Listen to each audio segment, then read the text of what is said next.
तो दोस्तों आज मैं आपको Punjabi singer, rapper, music producer और म्यूजिक कंपोजर बादशाह की जिंदगी की कहानी बताऊंगा। और इस वीडियो में मैं आपको बादशाह की जिंदगी से जुड़े हुए कई सीक्रेट्स भी बताऊंगा। और मैं दावे के साथ कह सकता हूँ कि आपको शायद ही इनके बारे में ये सब जानकारी पहले से पता होगी। चलो पहले उनके नाम से ही शुरू करते हैं। रैपर बादशाह का असली नाम आदित्य प्रतीक सिंह सिसोदिया है। बादशाह आज पंजाबी और हरियाणवी ही नहीं बल्कि पूरी बॉलीवुड इंडस्ट्री पर राज कर रहे हैं। उन्होंने अपने नाम की तरह ही अपनी शान भी बना ली है। आज शायद ही कोई ऐसी शादी या पार्टी होती होगी जहां बादशाह के गाने ना चलते हों। उनके गानों के बिना पार्टी में रंग नहीं आता, पार्टीज फीकी सी लगती हैं। बादशाह के पागल नाम के गाने ने तो यूट्यूब पर मोस्ट व्यूड सॉन्ग्स में अपनी जगह भी बनाई है। और मैं आप सबको एक और बात बता दूं कि बादशाह एक इंजीनियरिंग स्टूडेंट थे और वह आगे चलकर यूपीएससी क्रैक करना चाहते थे, लेकिन देखते ही देखते वे एक रैपर बन गए। रैप स्टार बनने के बाद बादशाह ने बहुत नाम कमाया है और आज की तारीख में उनका शायद ही कोई ऐसा गाना हो जो वो गाएं और फेमस ना हो। बादशाह की कहानी की शुरुआत होती है 19 नवंबर 1985 से, जब उन्होंने दिल्ली के एक पंजाबी परिवार में जन्म लिया था।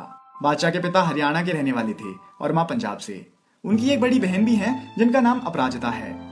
बादशाह ने अपनी शुरुआती पढ़ाई बाल भारती पब्लिक स्कूल प्रीतमपुरा दिल्ली से करी है। बादशाह की स्कूल लाइफ की तरफ नजर डाली जाए तो बादशाह को 11वीं क्लास से ही रैप म्यूजिक का शौक लग गया था। उनका पहला टाइटल सॉन्ग था मैं आपको हरा दूंगा, जो कि उन्होंने बास्केटबॉल के लिए गाया था। बादशाह को उनके रैपिंग के पैशन के कारण उनकी गर्लफ्रेंड ने छोड़ भी दिया था। उनके अनुसार भारत देश में रैप म्यूजिक में कोई फ्यूचर नहीं था, लेकिन बादशाह ने अपनी मेहनत और पैशन के दम पर सभी ऐसी सोच रखने वाले लोगों को गलत साबित करा। उन्होंने PEC university of technology Chandigarh से सिविल इंजीनियरिंग से ग्रेजुएशन किया।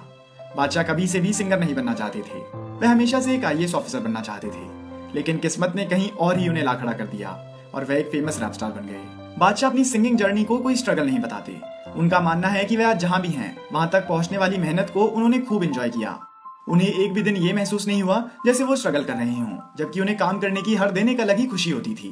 उन्होंने अपनी हॉबी को पैशन बना लिया था। शुरुआती दिनों में उनके रैप और म्यूजिक के पैशन को उनके परिवार का सपोर्ट नहीं मिला था। उनके माता पिता के अनुसार म्यूजिक और रैप एक कन्वेंशनल जॉब नहीं बन सकती थी।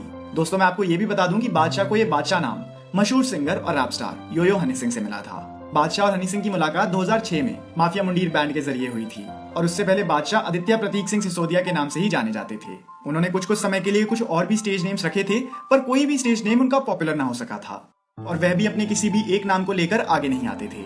हनी सिंह ने उन्हें स्टेज नेम इसलिए दिया क्योंकि उन्हें उनमें बादशाह जैसी पर्सनालिटी दिखती थी।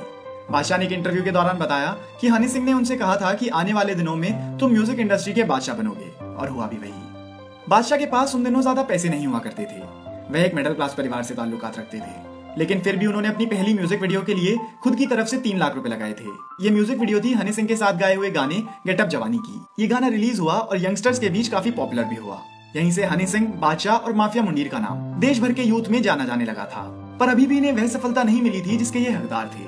2006 से करियर की शुरुआत करने वाले बादशाह 2012 में हनी सिंह से अलग हो गए और वह सोलो ही परफॉर्म करने लगे। 6 सालों के बाद हनी सिंह से दूर होने के बाद उनके शुरुआती दिनों में मुश्किलें तो आई, लेकिन उन्होंने हार नहीं मानी क्योंकि उन्हें खुद पर और खुद की कला पर भरोसा था। बादशाह को शुरू से ही यही चाहिए था कि वह सोलो ही अपनी लाइफ में प्रोग्रेस करें और ग्रुप जैसे कंफर्ट जोन से बाहर निकलें, क्योंकि एक ग्रुप में परफॉर्म करते वक्त वे अपनी टैलेंट की सभी सीमाओं को तराश नहीं पा रहे थे और किसी भी आर्टिस्ट के लिए ये करना बहुत जरूरी होता है। फिर बादशाह ने कई और आर्टिस्ट के साथ मिलकर कई और गाने निकाले और उनके ज्यादातर गाने धीरे धीरे हिट होने लगे और वह दिल्ली, चंडीगढ़ और मुंबई जैसे शहरों की जनता के बीच काफी पॉपुलर भी होने लगे। फिर बादशाह ने अपना एक हरियाणवी सॉन्ग कर गई चुल रिलीज किया, जिसको लोगों ने खूब पसंद किया और आगे चलकर ये गाना Bollywood movie Kapoor and Sons में भी अडॉप्ट किया गया।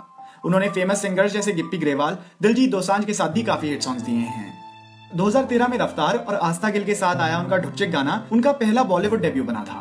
बादशाह ने एक इंटरव्यू के दौरान बताया कि उनके लिए एक रैप स्टार बनना उस समय पर इसलिए मुश्किल था क्योंकि तब रैप इंडियन म्यूजिक इंडस्ट्री के लिए एक बहुत नई चीज थी, लोगों के लिए भी एक नया जॉनरा था और उन्हें इसीलिए आशंका रहती थी कि इस जॉनरा में हिट होने की बहुत कम चांसेस हैं और फ्लॉप होने की बहुत ज्यादा। लेकिन लोगों ने उनके काम को बहुत ही ज्यादा सराहा और उन्हें उस मुकाम तक पहुंचाया जहां तक पहुंचना वे डिजर्व करते थे।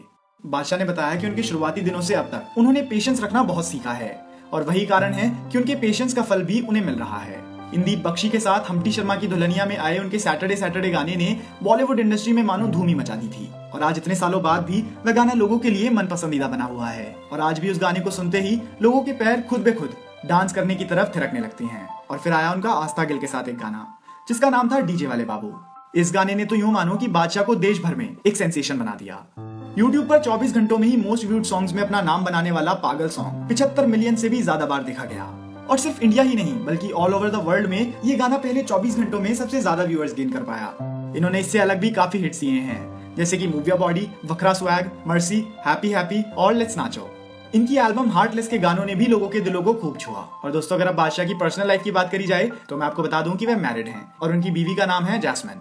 10 जनवरी 2017 को उनकी बेटी ने जन्म लिया और तभी से बादशाह का जिंदगी की तरफ भी नजरिया काफी बदल चुका है। तो दोस्तों, ये थी कहानी हमारे देश के one of the best rap stars Badshah की।